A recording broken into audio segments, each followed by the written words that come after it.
اللهم صل وسلم وبارك على سيدنا شفيعنا حبيبنا نبينا مولانا محمد بارك وسلم. الحمد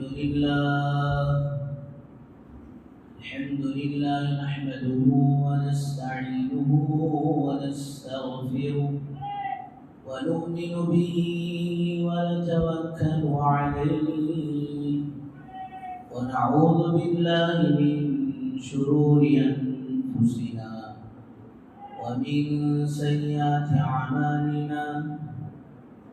من يهده الله فلا مضل له ومن يضلله فلا هادي له. ونشهد أن لا إله إلا الله وحده لا شريك له. ونشهد أن سيدنا وسندنا مولانا محمدا عبده ورسوله. أما بعد فأعوذ بالله من الشيطان الرجيم. بسم الله الرحمن الرحيم. من عمل صالحا من ذكر أو أنثى وهو مؤمن فلنحيينه حياة طيبة. وقال رسول الله صلى الله عليه وسلم: الدنيا مزرعة الآخرة، أو كما قال عليه الصلاة والسلام. رب اشرح لي صدري ويسر لي أمري واحلل عقدة من لساني يفقهوا قولي. اللهم صل على سيدنا محمد وعلى آل سيدنا محمد بارك وسلم في كلام أولنا. اللهم صل على سيدنا محمد وعلى آل سيدنا محمد بارك وسلم في أوسط كلامنا. اللهم صل على سيدنا محمد وعلى آل سيدنا محمد بارك وسلم في آخر كلامنا. بزرگان محترم معزز سامعین کرام، اللہ جل جلالہ عظم والہ کا فضل کرم احسان ہوا کہ اللہ پاک نے ہم سب کو اپنے گھر تک آنے کی توفیق نصیب فرمائی اور کچھ دین کی باتیں کہنے اور سننے کی توفیق و سعادت نصیب فرمائی. درود و سلام نازل ہوا آقا مدنی تاجدار مدینہ احمد مجتبی محمد مصطفیٰ وجہ کائنات محسن انسانیت سرور کونین فخر دو عالم رحمت للعالمین شافع المذنبین ساقی کوثر شافی محشر محمد عربی صلی اللہ علیہ وسلم کے ذات عالی پر. بزرگوں، دوستوں، گزشتہ چند جمعوں سے ایمان اور اعمال صالحہ کے متعلق چند باتیں سامنے آتی رہی ہیں.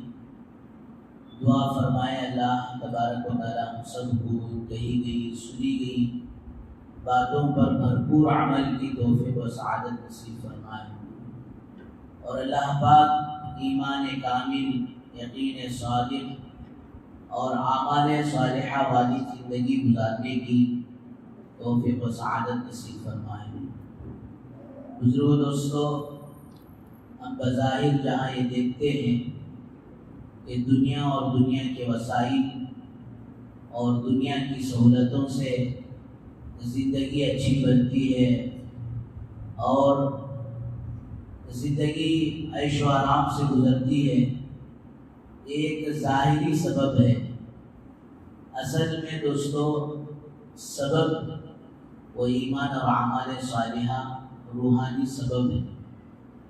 یعنی انسان اپنے پیسوں کے ذریعے سے بظاہر اچھی سے اچھی نالی خرید سکتا ہے، اور پھر آج تو عجیب عجیب قسم کے نالیاں اور عجیب عجیب پریزز میں ماشاءاللہ بک رہی ہیں، ہزاروں سے لے کر لاکھوں تک۔ سوئے تو نیند ایسی آ جاتی ہے، ویسی آ جاتی ہے، درد ایسا چل جاتا ویسا چل جاتا، عجیب عجیب ہے۔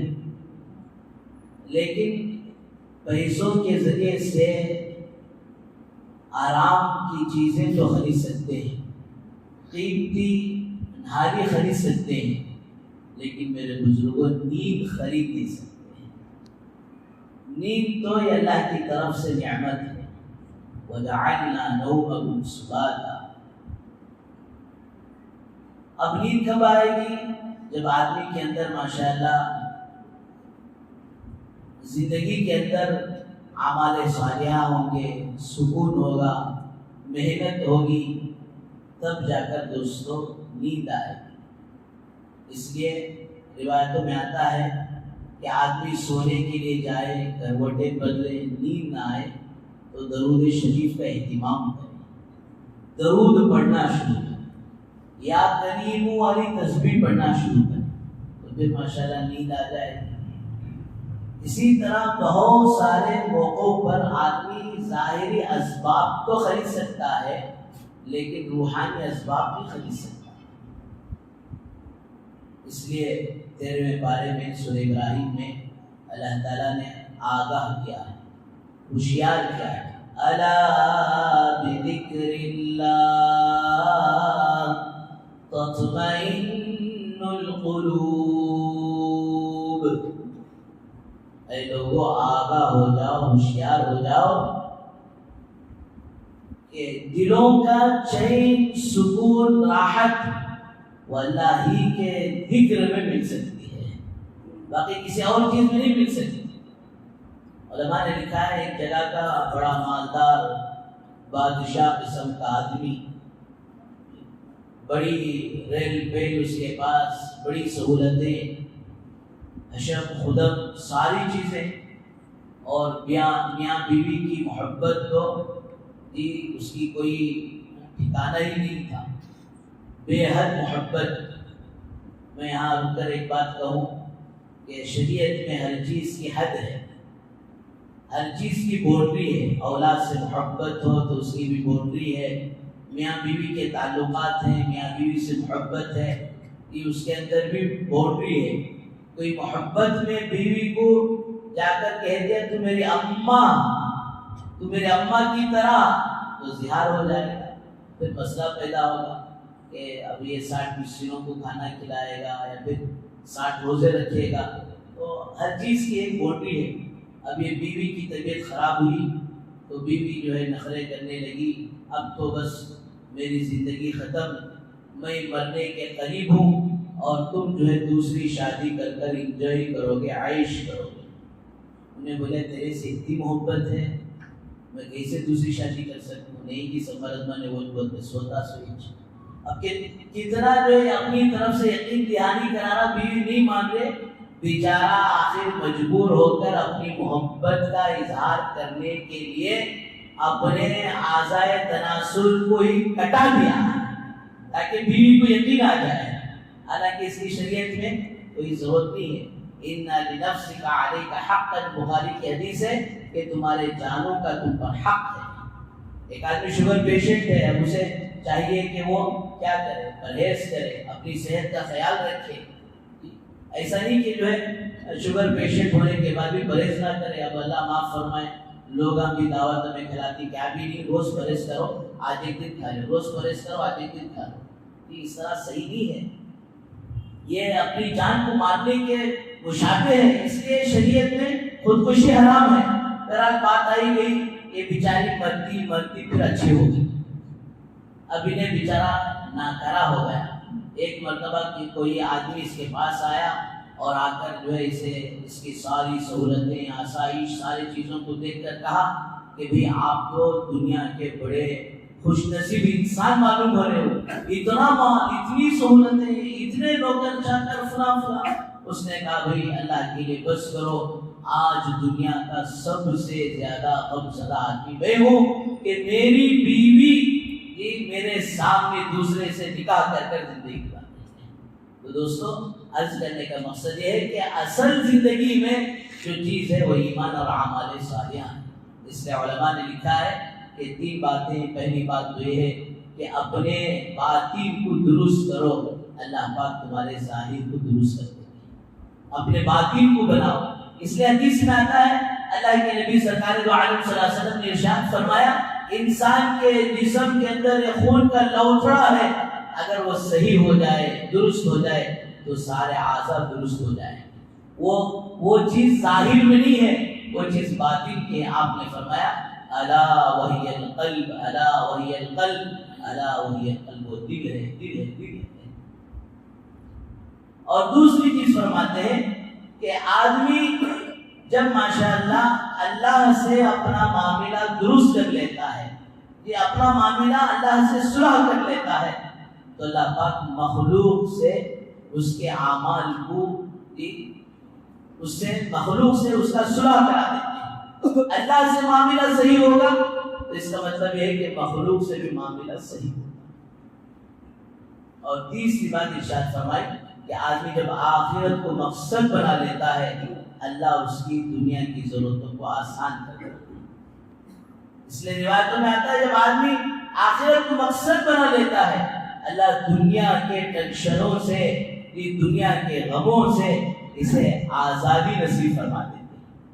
اگر آدمی دنیا کو اگر مقصد بنا لیا، سینکڑوں طرح کے اس کے ذہن میں اللہ تعالیٰ تفکرات کو، غموں کو ڈال دیتے ہیں۔ تو بہرحال بزرگ دوستو، آئندہ میرا 2 ہفتوں کا سفر ہے، اس لیے بات کو یہاں ختم کرتے ہوئے پہلی بات تو یہ ہے کہ ماشاءاللہ پہلے اپنے باطن کو درست کریں، جس کی برکت سے ظاہر درست ہوگا، اللہ سے، خالق سے معاملہ صحیح ہوگا تو اللہ پاک مخلوق سے خود بخود معاملہ صحیح کر دیں گے، اور آخرت کو اپنا نصب العین، اپنا مقصد زندگی بنا لیں گے تو دوستو پھر اللہ تعالیٰ دنیا کے غموں سے، دنیا کے فکروں سے نجات دے گا۔ اس لیے کئی جگہ اللہ تعالیٰ نے فرمایا من کان یرید حرث الآخرۃ نزد لہ فی حرثہ، جو آدمی آخرت کی کھیتی کا طالب ہوگا اس کی کھیتی کو اللہ بڑھائیں گے، اللہ بڑھائیں گے۔ اور کتنے اللہ والے، کتنے صحابہ اپنی آخرت کے بارے میں ایسے فکر مند تھے، وہ ایک ایک سیکنڈ کو ویسٹ کرنا ان کے لیے بڑا مشکل تھا۔ آج تو اللہ معاف فرمائے، سیکنڈ نہیں، منٹ نہیں، گھنٹے نہیں، دن نہیں، مہینے اللہ حفاظت فرمائے اس موبائل کے پیچھے پڑھ کر بالخصوص نوجوان طبقہ اور اس سے کم ہائی اسکول کا یہ طبقہ، ہائی اسکول پڑھنے والے بچے گیم کے بہانے اور دوسری چیزوں میں پڑھ کر یہ اپنی زندگی کو تباہ اور برباد کر رہے ہیں۔ حافظ مصباح صاحب ماشاءاللہ یہ PhD بھی کیے ہیں اور ماشاءاللہ حافظ قرآن بھی ہیں۔ وہ اپنے بیان میں بتا رہے تھے جس نے موبائل کو ایجاد کیا اس سے بھی ابھی اس پر اطمینان نہیں ہے، جہاں اس کے اندر نفع ہے وہی اس کے اندر نقصان بھی ہے۔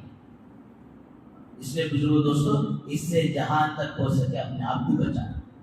ایک عجیب بات جو بتائی گئی کہ پہلے جو باٹل جو ہے، باٹل کون سا باٹل ہے؟ 1980 کا شراب کا جو باٹل ہے، پہلے وہ یہ کہتا ہے کہ بھائی مجھے تھوڑا لے لے، تھوڑا لے لے۔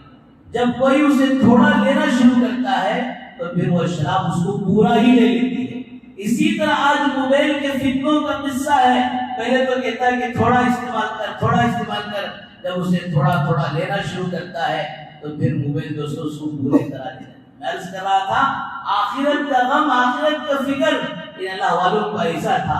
حضرت میر جرجانی رحمۃ اللہ علیہ کے متعلق آتا ہے کہ حضرت روٹی کھاتے تھے اور پھر سارا وقت جو ہے وہ دین کی خدمت میں، پڑھنے پڑھانے میں، کتابوں کے لکھنے میں، امت کو دین سمجھانے میں گزرتا تھا۔ ایک مرتبہ ان کے دوست نے دیکھا کھانا دسترخوان بچھائے، کھانے میں روٹی کی جگہ ستو رکھا ہوا ہے اور حضرت وہ ستو کے آٹے کو پانی میں ملا رہے اور پی رہے۔ روٹی غائب کی 1 مرتبہ 2 مرتبہ، پھر ان سے پوچھا گیا حضرت کیا بات ہے کہ آپ کا تو روٹی کھانے کا معمول تھا، آج کل روٹی نظر نہیں آ رہی؟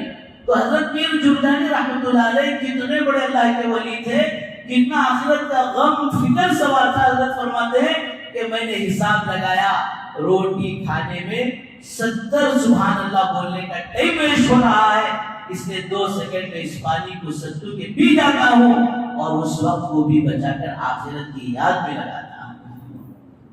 اللہ معاف فرمائے دوستو، ہم تو ڈھونڈتے ہیں کیا بھی کیسا ٹائم پاس ہو، کیسے ٹائم پاس ہو. ایمان والا دوستو دنیا میں ٹائم پاس کرنے کے لیے نہیں آتا، بلکہ ٹائم کو قیمتی بنانے کے لیے آتا ہے. اللہ کرے کہ اللہ پاک کے دین و اعمال ہمیں نصیب فرمائے. بزرگو دوستو، صاحب نے ماشاءاللہ آنے والی جمعرات کی 15 اگست ہے، ہمارے ملک کو آزادی ملنے والا دن ہے. تو اللہ والے اہل علم فرماتے ہیں ایک مسلمان کے ذمے یہ بھی ذمہ داری ہے کہ حال کے علم کو جاننا. حال کے علم کیا کہتے ہیں کہ مجھے جو ضرورت پڑ رہی ہے اس ضرورت کے علم کو جاننا. کہ میں سفر کر رہا ہوں تو سفر کے کیا احکامات ہیں. 70 پر 8 کلومیٹر اگر میں کراس کروں اور جہاں جا رہا ہوں وہاں 15 دن کا مجھے قیام نہیں ہے تو اب میں الگ سے نماز پڑھوں گا. تو ظہر، عصر، عشاء 4 رکعت کی نماز کو 2 رکعت پڑھوں گا. سفر کے کیا آداب ہیں، کہ کون سا پیر میں سواری پر رکھوں، کیا دعائیں پڑھوں، یہ سارے احکامات سفر کے بتائے گئے ہیں. کسی سے میرا معاملہ ہے تو معاملہ کیسا کروں، کسی سے لڑائی جھگڑا ہو گیا تو لڑائی جھگڑے میں کیا کروں، کسی کے دل میں میری نفرت آ رہی ہے تو اس نفرت کو دور کرنے کے لیے میں کیا کروں. حال کا جو علم آتا ہے دوستو، اس حال کا علم جاننا ہر مسلمان کے ذمہ ضروری ہو جاتی ہے. 15 اگست یوم آزادی یہ کوئی معمولی چیز نہیں ہے، لیکن اللہ معاف فرمائے امت کا ایک بڑا طبقہ آزادی کیسے حاصل ہوئی، آزادی میں کن کن لوگوں نے قربانیاں لگائی، کیسے ہمارا ملک انگریزوں سے آزاد ہوا، انگریزوں کی غلامی سے آزاد ہوا، اسے اللہ معاف فرمائے بہت دور تک اس تاریخ کا علم ہے. ایک بات اچھی طرح یاد رکھیں، جو قوم اپنے اسلاف کی، اپنے بزرگوں کی، اپنے بڑوں کی تاریخ کو بھلا دے گی، فرمایا اس کا مستقبل روشن نہیں ہو سکتا. 5 کے ہاتھ کو اگر جو ہے دوستوں معلوم نہیں کریں گے، نہیں جانیں گے کہ ہمارے بزرگوں نے، ہمارے بڑوں نے کیا کیا قربانیاں دی ہیں، تو فرمایا آگے یہ قوم جو ہے پھر دوستوں ترقی نہیں کر سکتی. بہرحال اس ملک کو آزاد کرنے کے لیے سب سے زیادہ جو دکھ تھا، جو غم تھا، جو درد تھا، وہ کسی اور مذہب والوں کو نہیں بلکہ مسلمان ہی کو تھا، مسلمانوں کو ہی تھا. وجہ کیا ہے کہ یہ ملک انگریزوں کے ہاتھ میں جو گیا ہے وہ کسی اوروں کے ہاتھوں سے نہیں گیا بلکہ مسلمانوں کے ہاتھوں سے گیا تھا. یہ میرا گھر اگر لٹتا ہے تو پڑوس والے تو جی تسلی دیں گے، پڑوس کے تسلیاں دیں گے، ساتھ دینے کے لیے آئیں گے، پیشن تک آئیں گے، لیکن سب سے زیادہ دکھ تو جس کا گھر لٹا ہے اسی کو تو ہوتا ہے. تو بزرگ دوستو بھائیو، اس ملک کے یہ آزادی میں سب سے زیادہ جو غم تھا، جو دکھ تھا، جو درد تھا، وہ مسلمانوں ہی کو تھا، اس لیے کہ مسلمان ہی سے یہ ملک چھینا گیا. ایسٹ کمپنی کے نام سے، ایسٹ انڈیا کمپنی کے نام سے انگریز تو پہلے اس ملک میں آ کر تو اس کو بزنس قائم کیا، تجارت کو قائم کیا. ایک طرف جنوبی ہند میں کالی کٹ میں ان کا بزنس چل رہا تھا، تو ایک طرف کلکتہ کی سرزمین میں وہ اپنی تجارت کو جو فروغ دے رہے تھے، اپنی تجارت کو بڑھاوا دے رہے تھے. لیکن کلکتہ کے سراج الدولہ نے پہچان لیا کہ انگریزوں کے عزائم اور ان کے ارادے بڑے غلط ہیں اور یہ تجارت کے نام سے اس ملک کو اپنے قبضے میں لینا چاہتے ہیں. پھر وہاں یہ لڑائی ہوئی اور اللہ معاف فرمائے ہر موقع پر دوستو یہی ہوتا ہے کہ اپنوں ہی میں کوئی میر ساجد پیدا ہوتا ہے اور وہ چند سکوں کے خاطر، چند پیسوں کے خاطر بزرگو دوستو وہ اپنی دنیا کو بھی برباد کرتا ہے، اپنوں کو بھی برباد کراتا ہے اور اپنے آخرت کو بھی برباد کراتا ہے. وہی کلکتہ میں پیش آیا.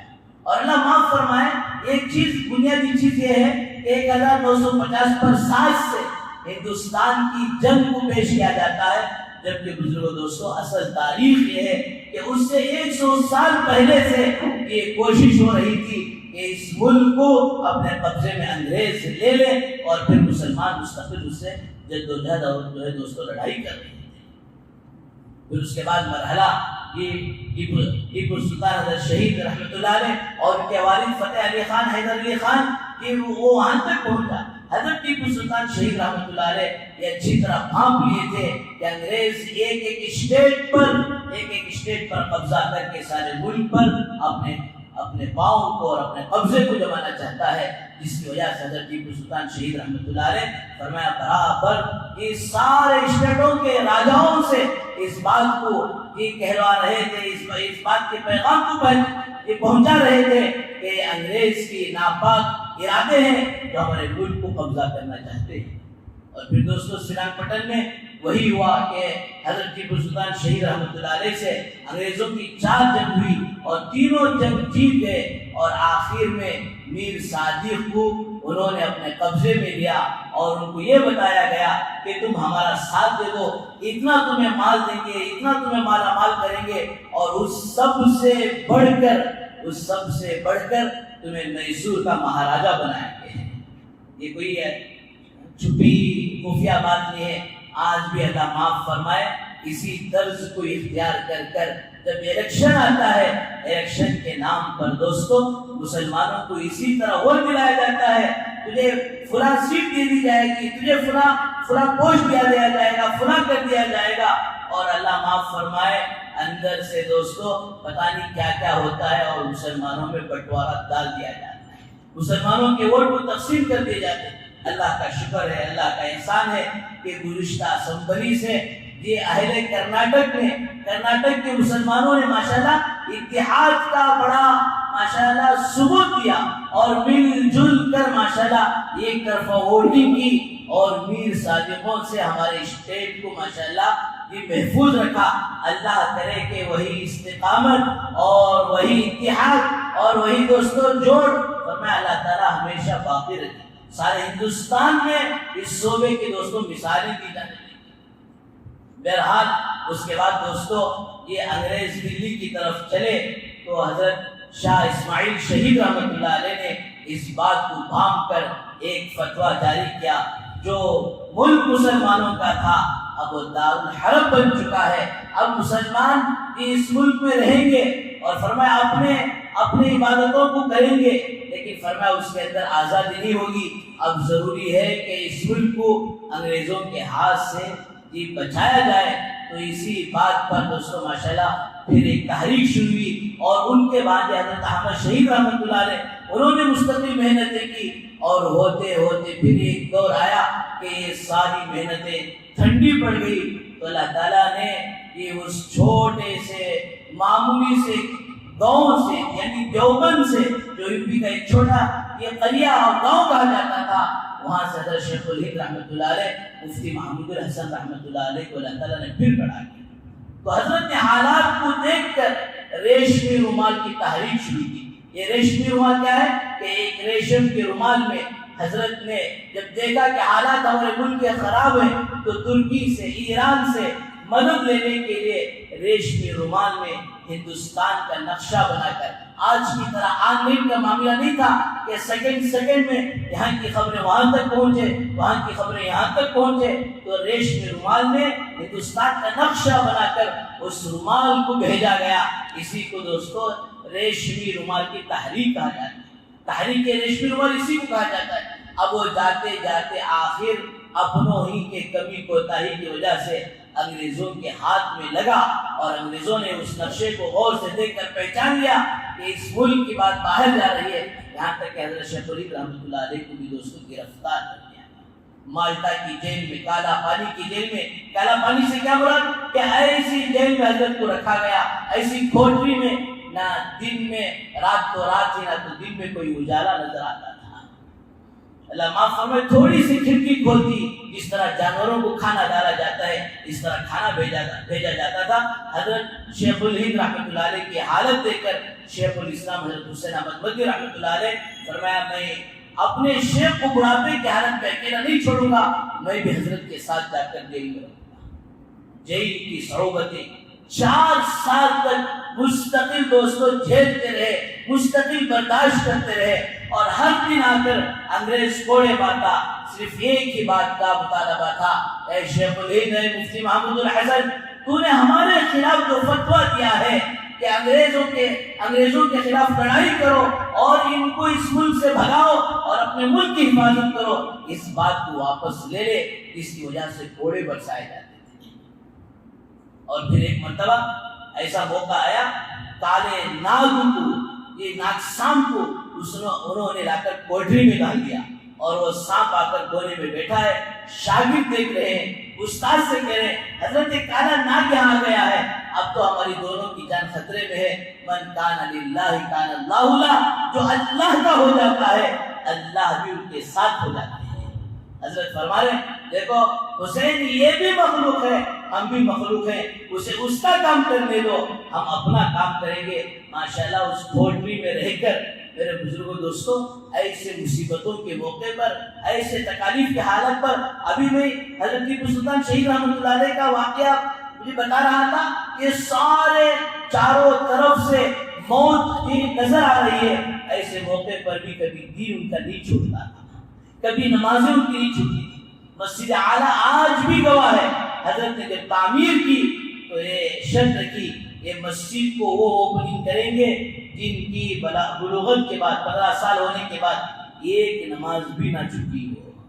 سارا مجمع خاموش۔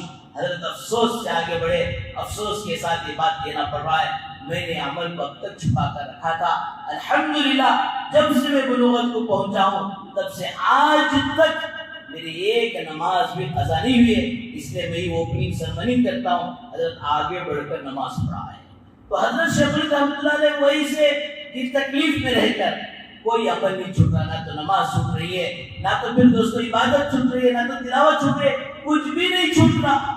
یہاں تک کہ فرمایا تہجد کو حضرت اٹھتے، وضو بناتے، ذکر میں مشغول ہوتے، جب ضرب لگاتے لا الہ الا اللہ لا الہ الا اللہ، حضرت حسین احمد مدنی رحمۃ اللہ علیہ دیکھ رہے ہیں وہ سانپ بھی حضرت کے برابر اپنی منڈی کو ہلا رہا ہے اور اپنی منڈی کو زمین پر پٹک رہا ہے۔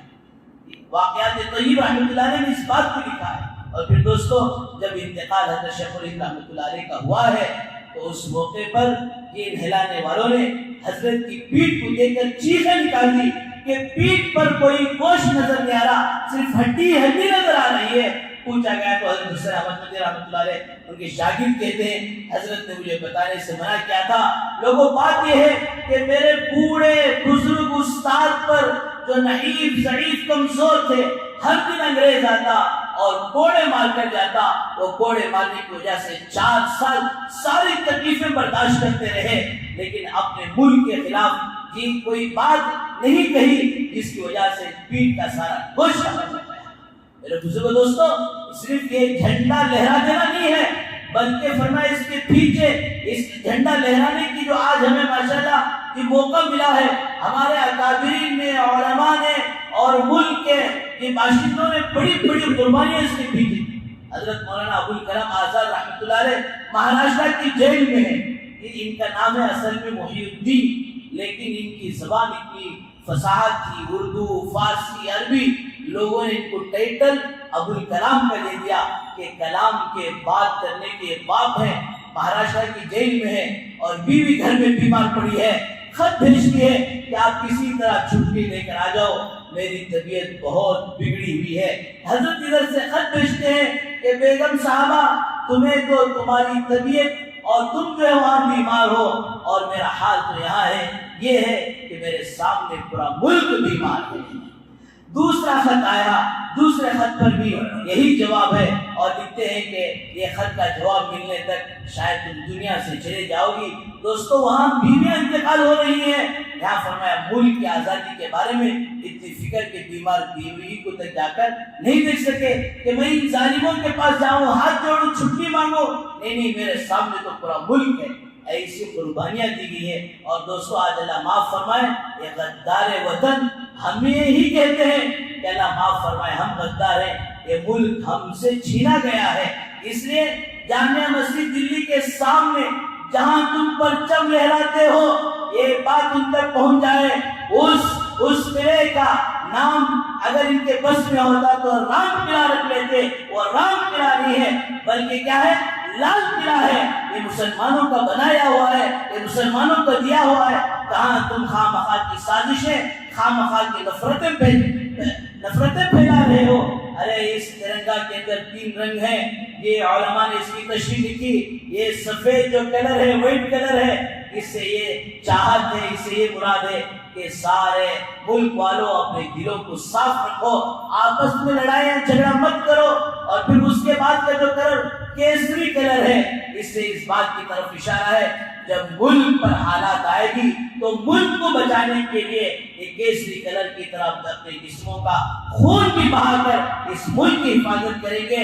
ارے ہم سے کیا تم محب وطن کی ثبوت اور دلیل مانگتے ہو؟ ہم پیدا ہوتے ہیں تو اس ملک میں، اور جب مرتے ہیں تو اسی زمین میں ہم دفن ہوتے ہیں، جبکہ تم جلا کے راکھ کر دیے جاتے ہو. اور تیسرا کلر دوستو جو ہرا ہے، وہ اس بات کی طرف اشارے کے لیے سب مل کر اس ملک کو سبز و شاداب ہرا بھرا رکھیں گے. اور دوستو اس ترنگے کو جو ماشاءاللہ ڈیزائن کیا، اسے جو جوڑا ہے، وہ حیدرآباد کی سریا بدر الدین نے، ایک مسلم عورت نے ماشاءاللہ اس کو بنایا ہے. بہرحال بزرگ دوستو، یہ آزادی کے موقع پر ترنگا لہرانے کا جو موقع ہے تو بڑھ چڑھ کر پورے جوش و خروش کے ساتھ سب سے پہلا حق ہمارا ہے. تو ہمیں بھی دوستوں بڑھ چڑھ کر ماشاءاللہ ترنگے کو لہرانا اور اس موقع پر اپنے آپ کو، اس تاریخ کو جاننے کی، اپنے نوجوان نسل کو، اپنے بچوں کو ہندوستان کی آزادی کے لیے کیا کیا قربانیاں دی ہیں، اس تاریخ سے روشناس کرنا، اس تاریخ کو بتانا. اور پھر دوستوں ماشاءاللہ مسجد مہاجر کے پاس بھی 2 سال سے یہ عمل چل رہا ہے. ٹھیک 9 بجے ترنگا کو لہرایا جاتا ہے اور بچوں کا مختصر سا پروگرام ہوتا ہے.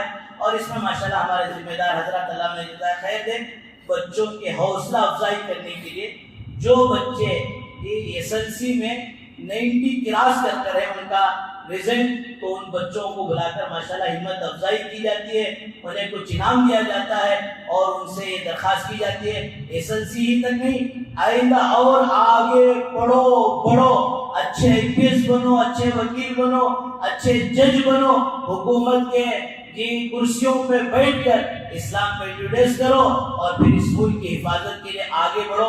تو ماشاءاللہ 2-4 بچے اس سال بھی ہیں.